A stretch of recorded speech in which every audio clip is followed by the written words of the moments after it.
Hi friends, ಇವತ್ತು ನಾನು ನಮ್ಮ ಆಂಟಿ ಮಗಳು ಇಬ್ಬರೂ ಸುಮ್ಮನೆ ಒಂದು ರೌಂಡ್ ಹೋಗೋಣ ಅಂತ ಹೋಗ್ತಾ ಇದ್ದೀವಿ ದೇವಸ್ಥಾನ ಕಡೆ. ಹಾಗೆ ನಾವಿಲ್ಲಿ ದೇವಸ್ಥಾನ ಹತ್ರನೂ ಬಂದ್ವು. ನಾವಿಲ್ಲಿ ಫೋಟೋ ತೆಕ್ಕೊಳ್ಳೋಣ ಅಂದರೆ ತುಂಬ ಜನ ಇದ್ದಾರೆ. ನಿನ್ನೆ ದೇವಸ್ಥಾನಕ್ಕೆ ಹೋಗಿರೋದ್ರಿಂದ ಇವತ್ತೇನು ಹೋಗೋಲ್ಲ. ಹಾಗೆ ಏನಾದ್ರು ಸ್ವಲ್ಪ ಸ್ನ್ಯಾಕ್ಸ್ ತಿನ್ನೋಣ ಅಂತ ಹೋಗ್ತಾ ಇದ್ದೀವಿ. ಹಾಗೆ ನಾವಿಲ್ಲಿ ಏನು ಆರ್ಡ್ರ್ ಮಾಡೋಣ ಅಂತ ನೋಡ್ತಾ ಇದ್ದೀವಿ. ಫ್ರೆಂಚ್ ಫ್ರೈಸ್ ಆರ್ಡರ್ ಮಾಡಿದ್ದೆ, ಬಂತು. ಇನ್ನೂ ಅರ್ಪಿತನ ಬರ್ಗರ್ ಬಂದಿಲ್ಲ. ಹಾಗೆ ಅವಳ ಬರ್ಗರ್ ಕೂಡ ಬಂತು.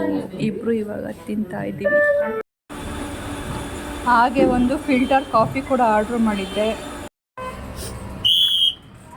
ಇಲ್ಲಿ ದೇವಸ್ಥಾನದ ಹತ್ರ ಎಲ್ಲ ಟಾಯ್ಸು, ಬಲೂನ್ಸು ಎಲ್ಲ ಹಾಕಿದ್ರು. ಅದನ್ನು ನೋಡ್ತಾ ಇದ್ವಿ ಹಾಗೆ ಸುಮ್ಮನೆ.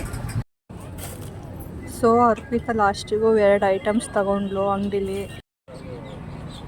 ಹಾಗೆ ಇಬ್ಬರೂ ಸರ ಕೂಡ ತಗೊಂಡ್ವಿ. ಹಾಗೆ ಎಲ್ಲ ತಗೊಂಡಾದ್ಮೇಲೆ ಸುಮ್ಮನೆ ದೇವಸ್ಥಾನ ಕೆಳಗಡೆ ಹೋಗ್ತಾ ಇದ್ದೀವಿ ರೌಂಡ್ಸ್. ಹಾಗೆ ಇಲ್ಲಿ ನಾವಿಲ್ಲಿ ಚರ್ಮುರಿ ತಿನ್ನೋಣ ಅಂತ ಬಂದಿದ್ದೀವಿ ಗಾಡಿ ಹತ್ರ. ಇಬ್ಬರು ನಿಪ್ಪಟ್ಟು ಚರ್ಮುರಿ ತಗೊಂಡಿದ್ದೀವಿ.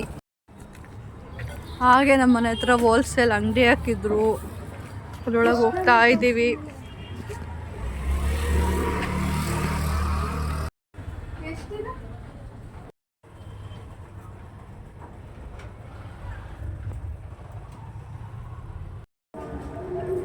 ಅರ್ಪಿತಾ ನೈಟ್ ಡ್ರೆಸ್ ತಗೊಂಡ್ಲು. ಎಲ್ಲ ಮುಗಿಸ್ಕೊಂಡು ನಾವೀಗ ಮನೆ ಕಡೆ ಹೊರಟ್ವು. ನಮ್ಮಮ್ಮ ಆಲ್ರೆಡಿ ಫೋನ್ ಮಾಡಿದ್ರು, ಇನ್ನೂ ಎಲ್ಲಿದ್ದೀರಾ ಬಂದಿಲ್ಲ ಅಂತ. Okay friends, bye, have a good day.